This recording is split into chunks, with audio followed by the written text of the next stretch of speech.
తెలుపు గాని లేకపోతే పచ్చ గాని మరి ఆరెంజ్ గాని ఈ మూడు రంగులతో ఉన్నటువంటి జెండాలో ఉన్నటువంటి ఈ రంగుల యొక్క ముఖ్య ఉద్దేశం ఏంటో తెలుసండి. తెలుపు అంటే అది క్రైస్తవ్యం, ఆకుపచ్చ అంటే ముస్లిం, మరి అదేవిధంగా కాషాయం అంటే అది హిందూ.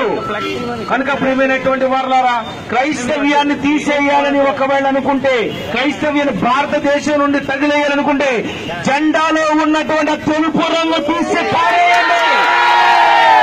మీకు దమ్ముంటే క్రైస్తవ్యాన్ని తీసేయాలనుకుంటే భారతదేశ జెండాలో ఉన్నటువంటి ఆ తెలుపు రంగును తీసి పారేయండి. దాని మీద ఉన్న అశోక చక్రాన్ని కూడా తీసి పారేయండి. మీరెవరు తీయలేరు, మీరెవరు చేయలేరు. భారతదేశంలో ఉన్నటువంటి క్రైస్తవులందరూ ఈ ప్రపంచంలో పెరిగిపోతున్నారని ఆ దురుద్దేశంతో క్రైస్తవ్యాన్ని లేకుండా చేయాలని ప్రయత్నిస్తున్నారు. కానీ క్రైస్తవ్యాన్ని ప్రపంచంలో ఎవరు ఆపలేడు, అంతరించలేడు.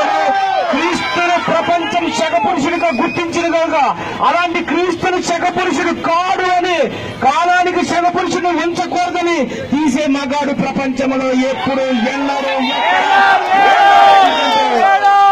క్రైస్తవ్యం అంటే అది మనుషులను ప్రేమించేటటువంటి ఒక మంచి ప్రేమ మార్గం. అది యేసు చూపించినది మార్గం, యేసు చూపించింది ప్రేమతత్వం.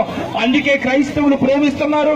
క్రైస్తవులు భారత రాజ్యాంగాన్ని కూడా గౌరవిస్తున్నారు.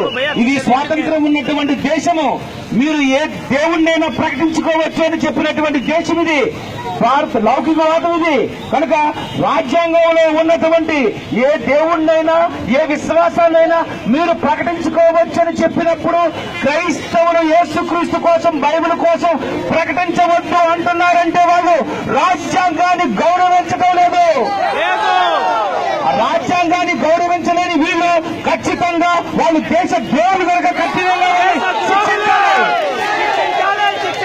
ఏమైనా వారులారా, క్రైస్తవులు అంటే ప్రేమ కలిగినటువంటి వారు.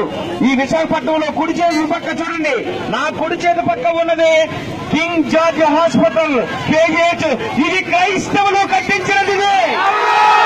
ఈరోజు విశాఖపట్నంలో ప్రతి ఒక్కరూ ఆ హాస్పిటల్లోకి వెళ్లి ఎన్నోసార్లు మందులు వేయించుకొని ఎన్ని ప్రమాదాలు జరిగినా, ఎన్ని యాక్సిడెంట్స్ జరిగినా అలాంటి ఈ కేజీహెచ్ లోకి వెళ్లి ఎంతో మంది ఉచితముగా మరి వైద్య సేవలు పొందారు. అంటే అది క్రైస్తవులు కట్టించారు కనుకనే విశాఖపట్నంలో ఎంతో మంది పేదవాళ్ళు చాలా నిరుపేదలైనటువంటి వారు కూడా ఇలాంటి వైద్యం పొందారు. అంటే అది క్రైస్తవులు కట్టించింది కాదా? సెంటెన్స్ అందులో హైందువులు వెళ్తున్నారు, అందులో ముస్లింస్ వెళ్తున్నారు, అందులో ఎంతో మంది వెళ్తున్నారు. కారణం క్రైస్తవులు అందరినీ ప్రేమించేవారే కానీ కొందరిని ప్రేమించేవారు కాదు. ఇలాంటి ప్రేమ నేర్పించింది మాకు యేసుక్రీస్తు వారు. మనిషి ప్రపంచంలో ఉన్నటువంటి ఏ మనిషి అయినా దేవుని పిల్లలని, దేవుని కుమారులని చెప్పింది ఒక్క యేసుక్రీస్తు వారే. నిన్ను వలె నీ పొరుగు వారిని ప్రేమించని చెప్పింది యేసుక్రీస్తు వారే. కుడి చెంప మీద కొట్టిన వారికి ఎడమ చెంప చెప్పండి చెప్పింది